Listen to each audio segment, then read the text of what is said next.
Thank you very much.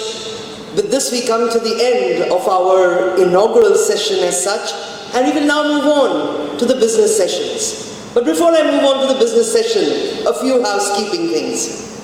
Those who are coming later in the day, please take the seats at the back. For your information, the entire program is being videotaped.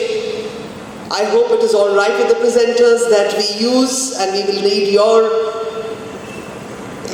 permission that we can put up your videos, your talks on our channel that this MD 322 has, the Eastern India Alliance Leadership Academy. So I assume I will have your permission to do so. And if you do that, we will have the presentations uploaded on the leadersacademy.org. We will also have all the videos uploaded there so that you can go back and look at it and make it as a resource for your lions also. Today we have with us, you met our LCI chairperson, you met our two directors, IDVK Luthra and IDJP Singh. We also have with us our past international directors, Lion KM Goyal, Lion Vishnu Bajoria, and again GS Hora and Lion AP Singh, of course. We have with us our multiple council chairperson, Lion SP Banerjee, our council treasurer, Lion Kedar Gajmer. We have a host of district governors. May I request all our district governors of India to please rise and be recognized. We are very happy that so many of you have traveled and come here.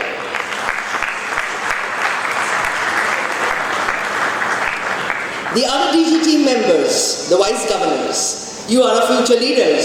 So thank you for joining us here. May I request the vice governors, first and second vice governors, to please rise and be recognized.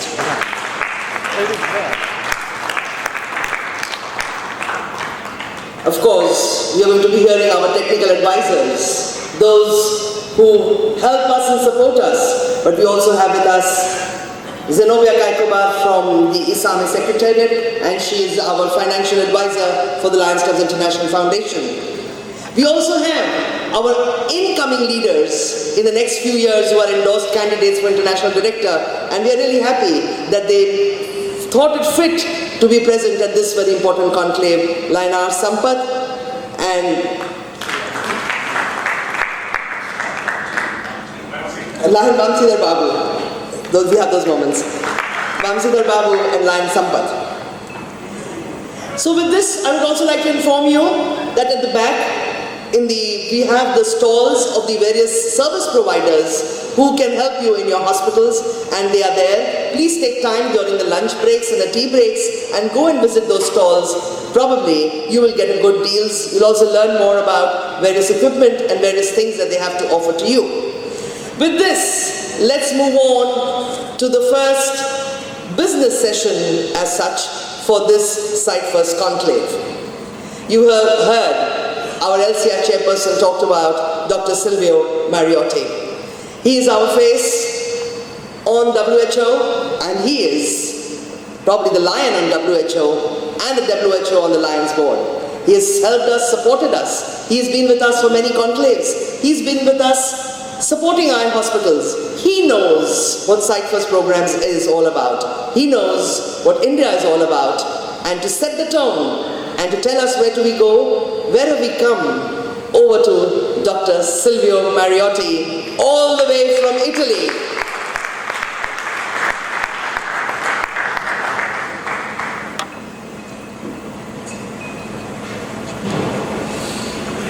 So it's difficult to speak and address you after all the words been said about me. Hope you understand that 50% of them were just coming from the generosity of the speakers, not from reality. So thank you very much for inviting me here. It has been always a great pleasure to be in this country with all of you, and it's a renewed pleasure to be able to discuss with you a little bit of what I've learned about Site First, particularly what the Lions of India have done in and for Site First. And secondly, what are the key concepts and which are the key values using which we operate Site First today on a global basis, and also on a on an international basis. You know very well that while it is one of the flagship of the Lions within this country, it's also one of the most, the largest program which provide eye care services in the world, because the outreach of Cyprus is global and goes far beyond the Lions range of activities, because it reaches places and operates in places even where Lions are not present yet, in countries the Lions are not yet a presence, because of good value of the service we provided. So what I've been tasked to present to you today, what I intend to present to you, is kind of a, not really setting the tone, but giving you the impression of what the real extent and the real impact of Cyprus has been, and what we expect the impact of Cyprus to be in the near future. I should have my slides up all the time.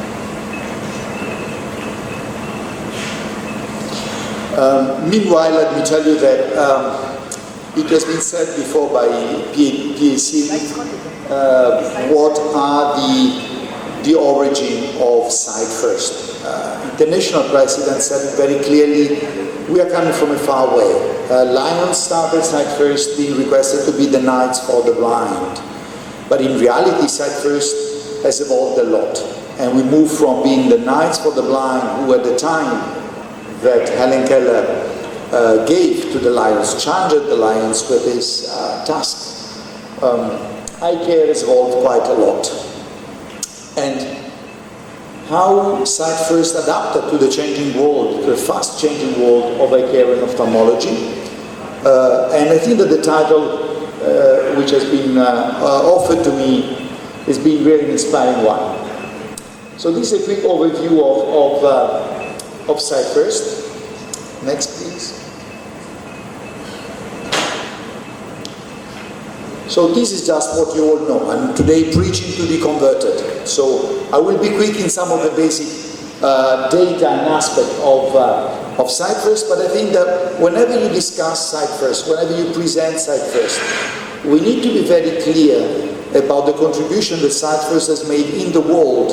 And I'm talking to you as the officer that works on prevention of blindness in the World Health Organization in Geneva. If there is a program which has been working for long and everywhere about prevention of blindness, it has been Cyprus from the Lions. It is a program from the Lions, for the Lions, to the people in need, wherever they are. And I think that these encapsulate the real nature of what you all do today. So, useless to say that it is an unprecedented program.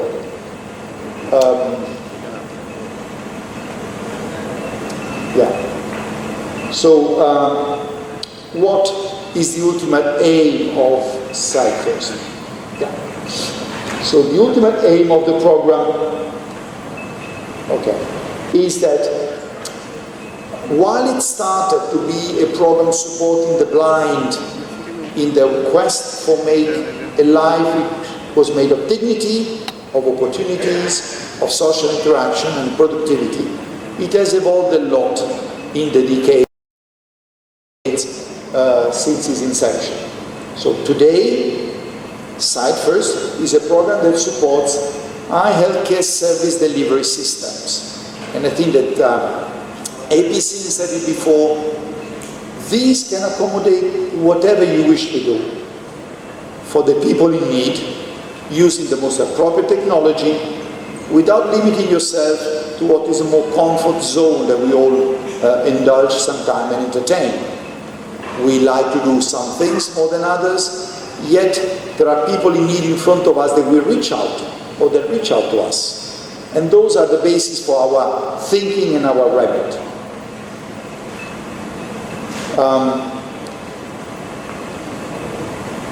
Next.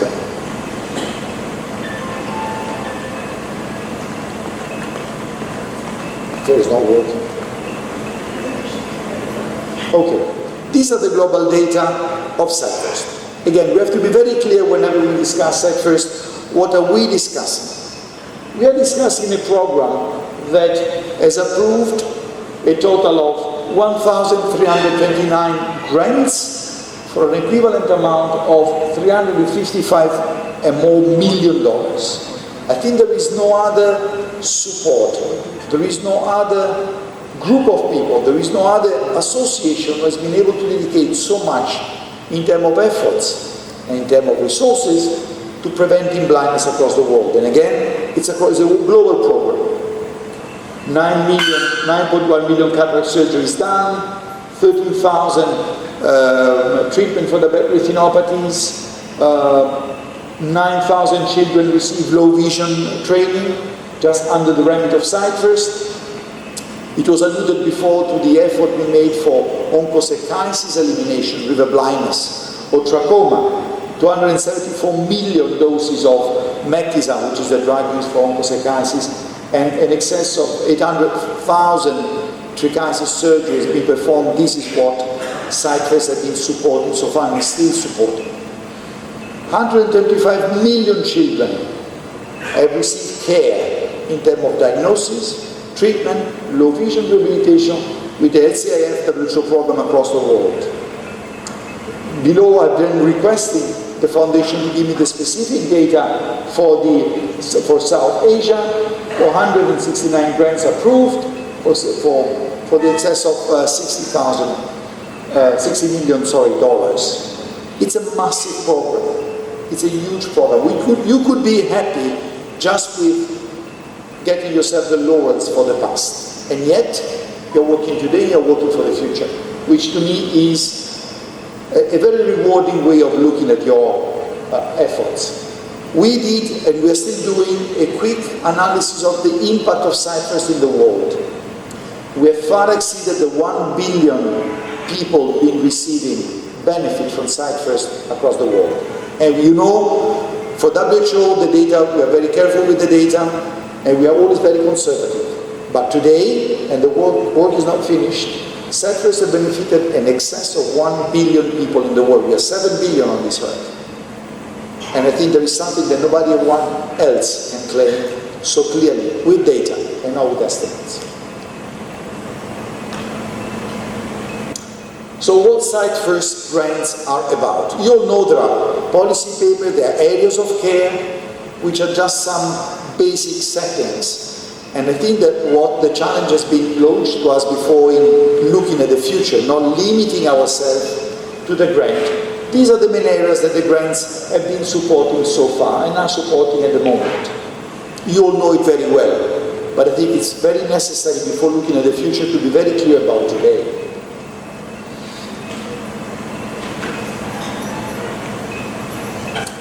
This is an overall very simple pie chart of the proportion of SiteFirst grants awarded in the world.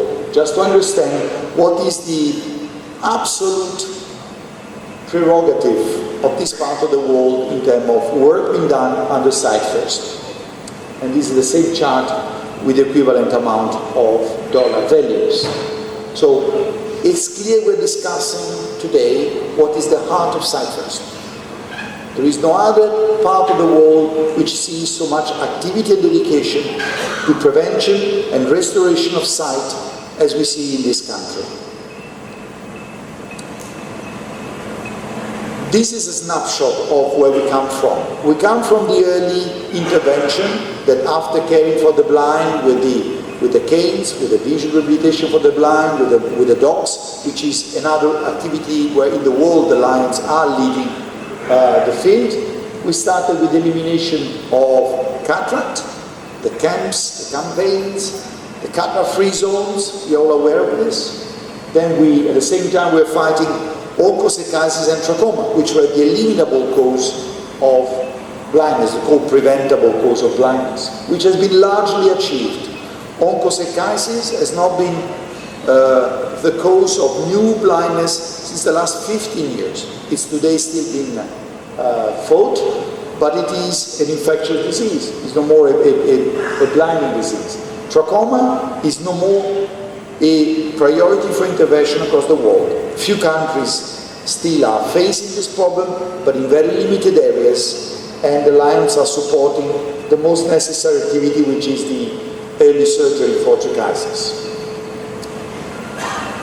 Cyprus has been looking also to the people who are the neglected one. Cyprus has been focusing on those who were not normally reached by care or could not reach care. So looking to the neglected population.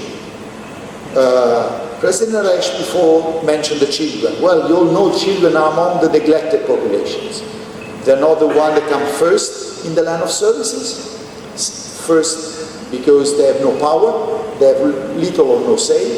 Secondly, because working on children, even from the eye care perspective, requires special skills. Not all of us are capable of doing it. It requires special equipment, special care. Children sometimes are difficult. So not everybody is happy to work with children, but they are among us, among the neglected ones.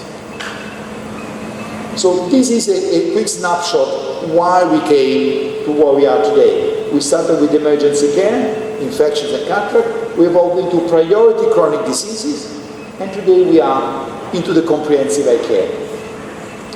These are the main areas where we work today, and again, the move from priority chronic diseases to comprehensive eye care in this particular country has been a big, big shock. I remember that when these new policies were crafted, APC is smiling, he remembers it very well.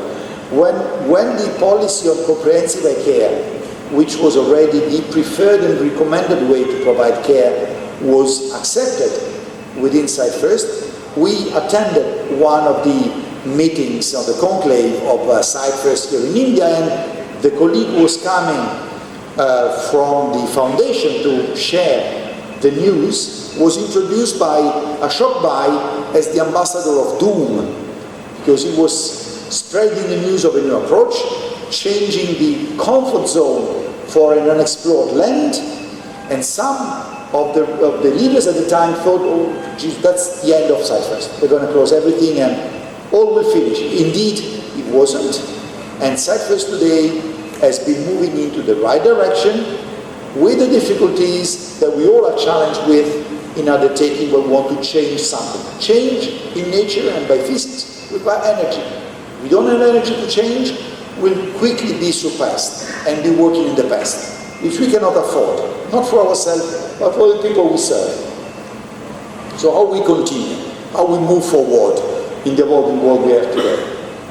So, sustainable, comprehensive eye care service system has been the way forward since we started the Cyprus 2 campaign. It was clear that maintaining the rules of operation as we had before was no more possible. People were demanding more services, different services.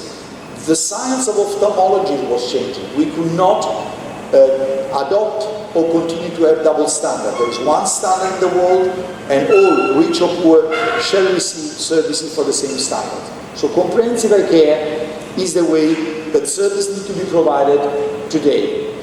The focus also moved from the eyes, from the pure science of ophthalmology, to the person with a poor vision.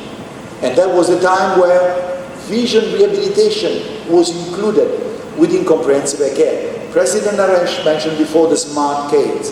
Smart canes, assisted artificial intelligence, assisted reality, enhanced reality, virtual reality are all coming in our field. They are with us today. We need to understand how to use it, when to use it, how to make it effective, efficient, and sustainable. But these things are not the far future. These are today with us. Today, in some countries, people with poor vision, vision impairment, low vision, are assisted by augmented reality glasses. They are told what they're looking at if they never see it. They have been told which direction they are moving if they cannot see it. There is no rationale. There is no science limitation in this country not to have this made available. We have to find a way, which is our challenge as managers. 50% of the technology for augmented reality for people with vision impairment is developed in this country, but it's not provided to the people in this country. I was sharing with my colleagues this morning that the software we use in most of the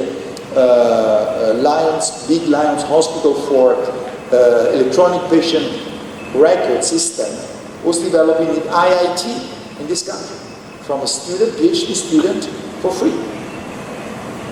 And yet, it is not in a hospital. So, there is a lot that can be done, which is at our hand. The problem is the manual. How do we make these things happen?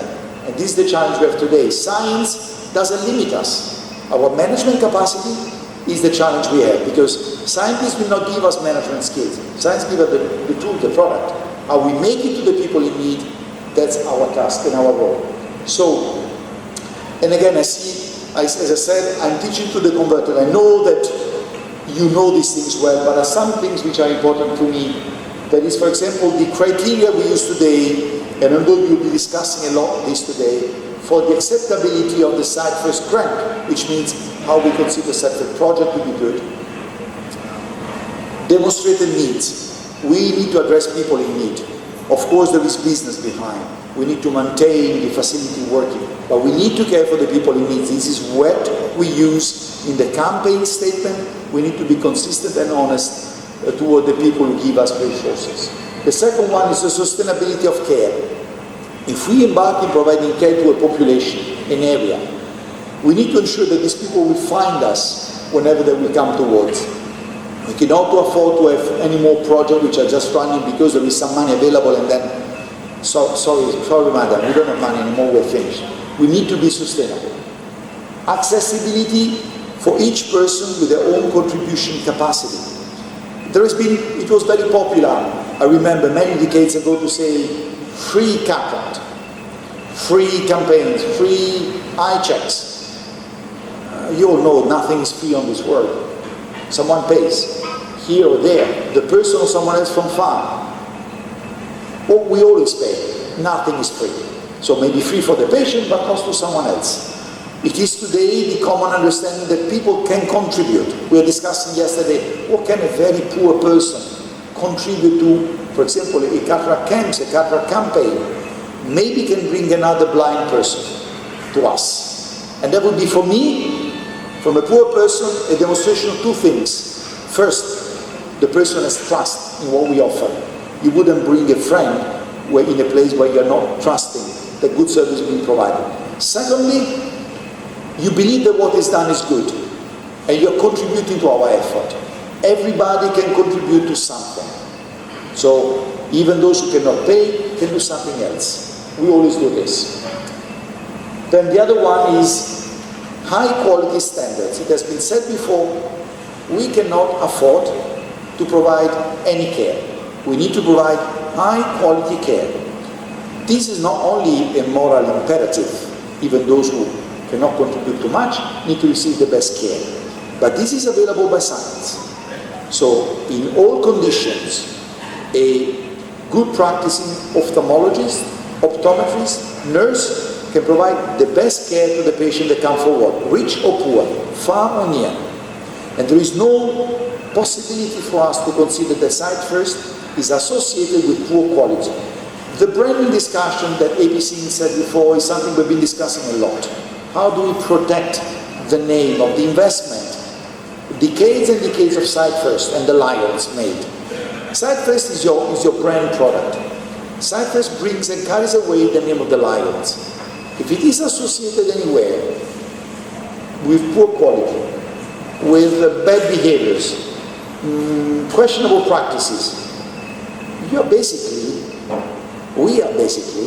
doing very good services, very poor services, to the name of an association of 1.4 million people in the world who are represented by us. So we are stealing away a name, a purpose, a recognition because of our practice. We can't accept this. We don't want to do this. This wouldn't be acceptable. And the last one, efficiency and effectiveness of strategies. While we need to gather for all those in need, comprehensive care means that whenever someone comes forward, we shall not say, sorry, we can't do anything for you. We can always do something. If it's not from the science point of view, maybe from the human point of view. We are humans, we are lions. We are all scientists, managers, normal people, but we're humans. So a human from a lion can only expect human sympathy as a minimum and help when and if possible. But need to be efficient. We cannot just use resources which are made available to us, but we need to be very conscious in the way we use those resources. We need to respond to the people who gave us that money, those time, even the time of people is a resource, even the vehicles we are providing a resource. So we need to be very efficient. And there are efficient interventions for almost all the activities we want to do. Last but not least, whatever we do, the quality, the caring, the extent, the far reach, the near reach, the excellency, or the simple services are all part of a greater plan, where the Lions, who you know and you should remember, are an international organization in official relation with the UN and with WHO, are member of Paolo, which are the Sustainable Development Goals. You all know what these are about. These are the global goals between now and 2030, which all the member states, including of course India, have undersigned to reach. There are 17 goals. One is very close to today, to our hearts today, which is health. So, it's going to be fun. Good health and well-being. What is written here is a perfect fit for Site First. Equity in access to health services. We just said it, we gather for all, those who can contribute, those who cannot contribute.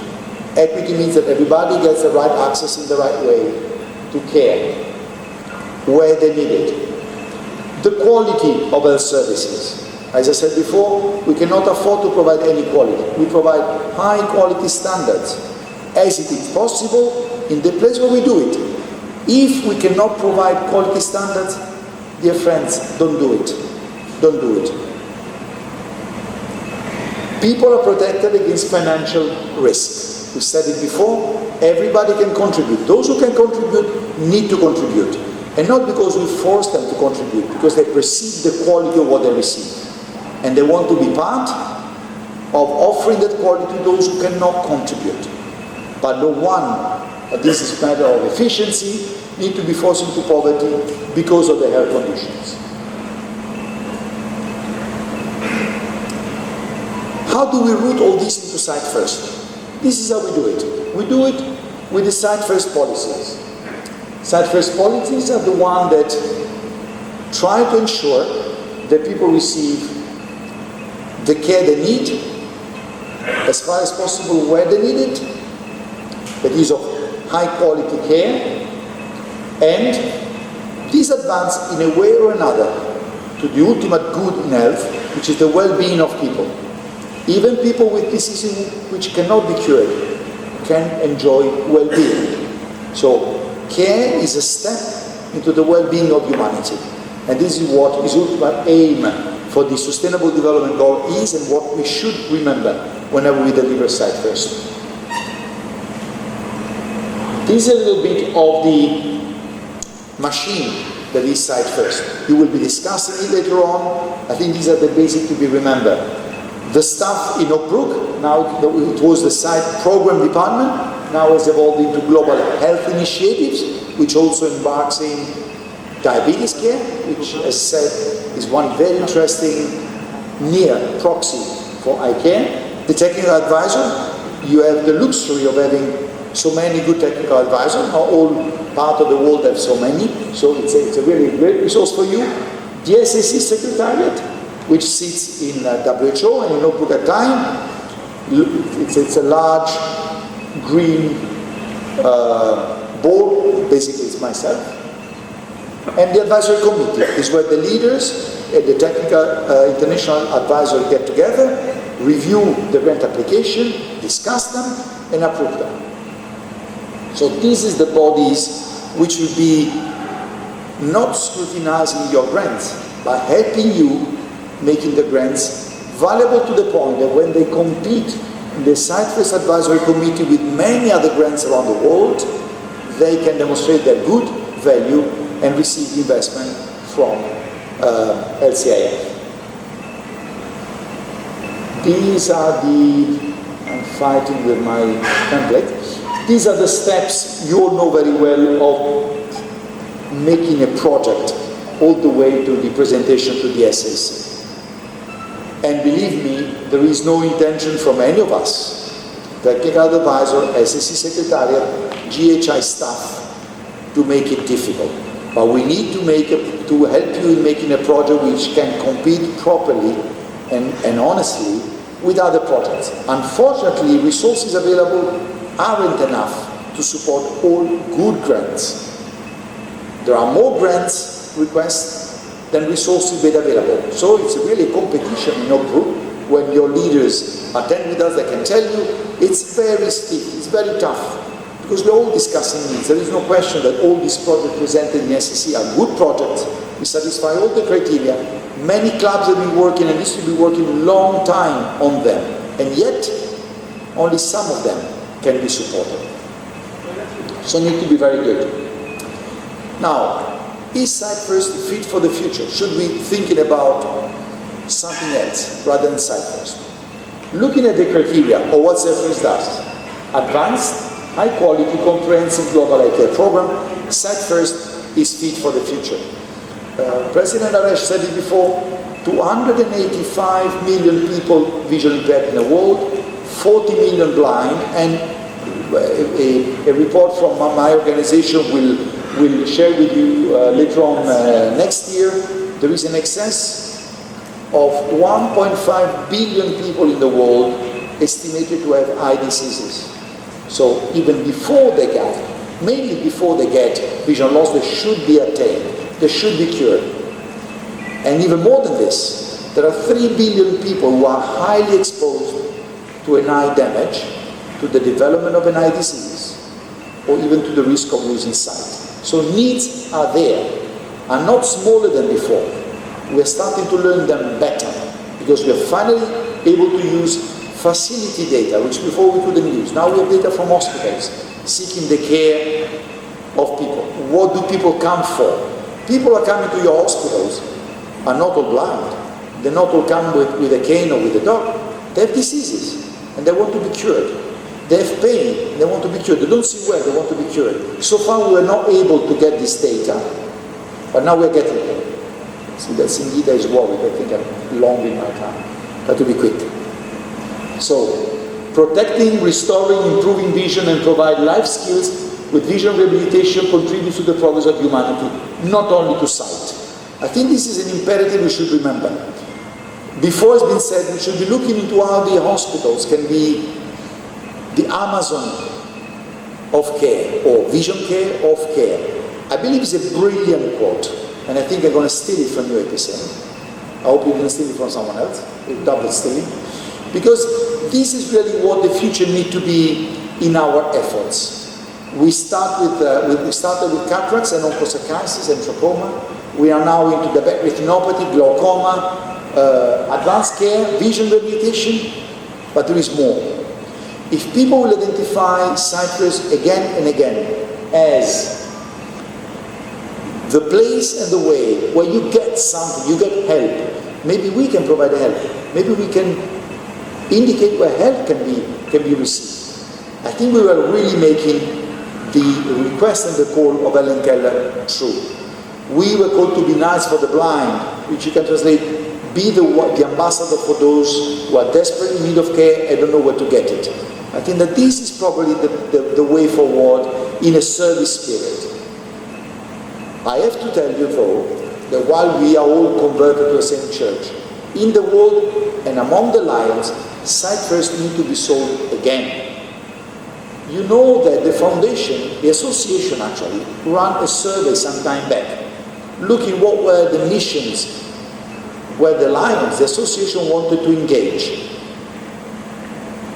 Can any of you, apart from the leaders who know it, tell me where vision was placed from 1st to 10th? Does any of you know in the ranking of what the lions, the 1.4 million lions in the world, thought was the best thing to do for the lions? And again, leaders know the answer, so please don't rise up your hands. And my colleagues, I told them this morning at breakfast, so they should not do it. Sight came 6th. I was very deceived. Of course, I have a bias. For me, prevention of blindness is one of the most beautiful things one can do for humans. But this means that probably all the numbers, all the data, all the things I've shown you before are not so known as we would expect. We need not only to do good, we need to make the good we do be known. And the good we do be known can only be done using the data on the activity you perform. Because that would be the only way to be credible in the world. So, to close it, my very long, I think longer than expected presentation, I want to, first of all, I need to congratulate all of you for what you do. Every time it happened to me to visit one of your facilities for my work with Alliance, I'm always admired by the spirit and the service you provide. But today, I'm again here to challenge you to provide high quality, comprehensive care services, and I've omitted the word I said care services, for the people in need for the longer term.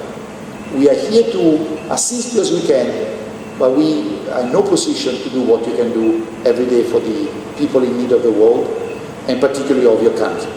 Thank you very much.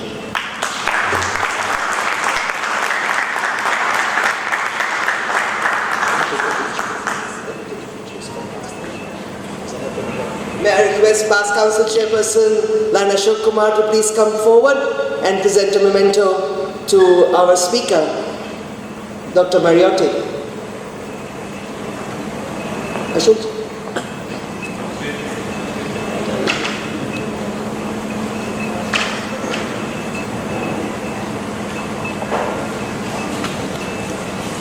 Thank you very much, Dr. Marrioti, for setting the stage for what's going to follow. A lot of presentations, a lot of ideas, and you set the stage right. You told us what Sight First was all about, where it's going. It's not limited to just the applications that we talk about, but it's a huge, comprehensive thing, and definitely quality is important, and that is what we're going to be talking about in this conclave.